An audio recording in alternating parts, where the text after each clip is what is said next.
Hi, I'm Tim. Welcome to our channel. Thanks for logging on. If you enjoy these videos, do me a favor and subscribe to our YouTube channel right here at Watchbox Reviews. I would really appreciate it, and I promise to update daily. If you like this watch, you can see it and you can purchase it on our website, thewatchbox.com.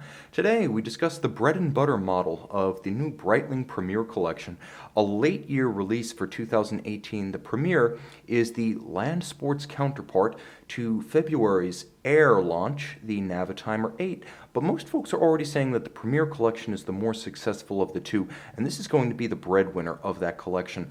This is the Premier Chronograph 42 in steel, 42 millimeters in diameter.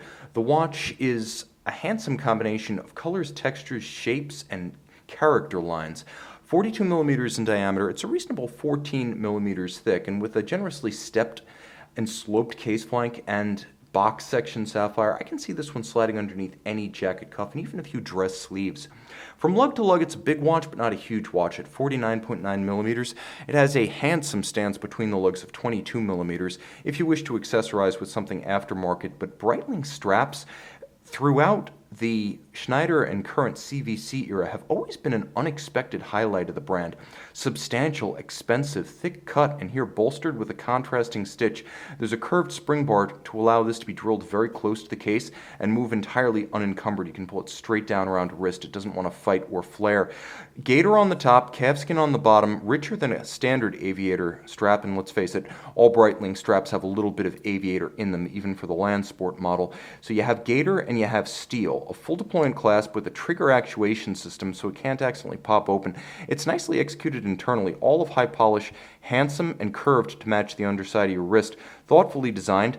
The strap feels like it will last all of half a decade, very substantial, but the case steals the show. Starting with the Gadron strakes on the flank, the Premier collection is based on models that were mainstays of the catalog during the 40s and 50s, and this is the image of the mid-century modernist diner, the image of Art Deco from the Interwarriors, finally gone mainstream on everything from cars to appliances to diners to public spaces and public buildings, and it effectively lends some definition and visual intrigue to what would otherwise be a rather sheer and slab-sided case. I also have to call attention to this bevel. There are actually two levels of the bevel. There's the satin plane of the bevel, which actually curves from the case band down and around the lug, and then there's a swelling bevel that actually expands from the mid-case, and that too wraps around the lug. Unexpected, but a surprisingly complex and endearing case form.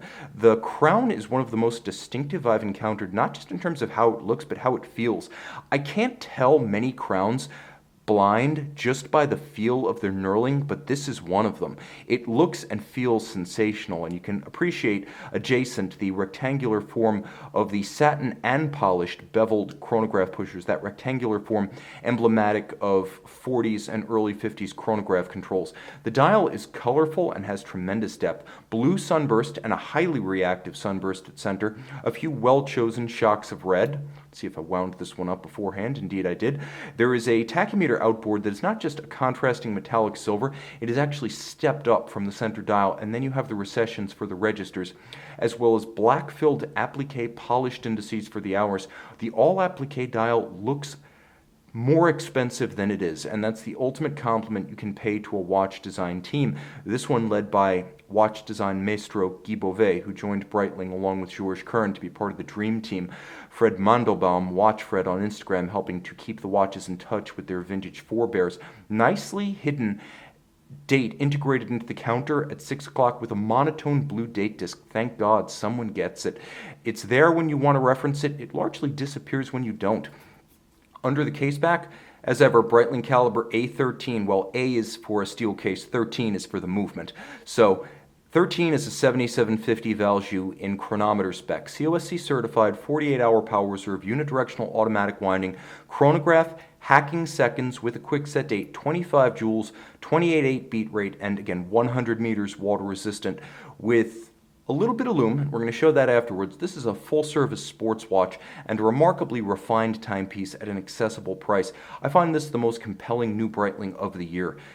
Tell me what you think in the comments below, but right now this looks like Breitling's winner for the 2018 model season. Breitling Premier Chronograph 42. Minimal lume.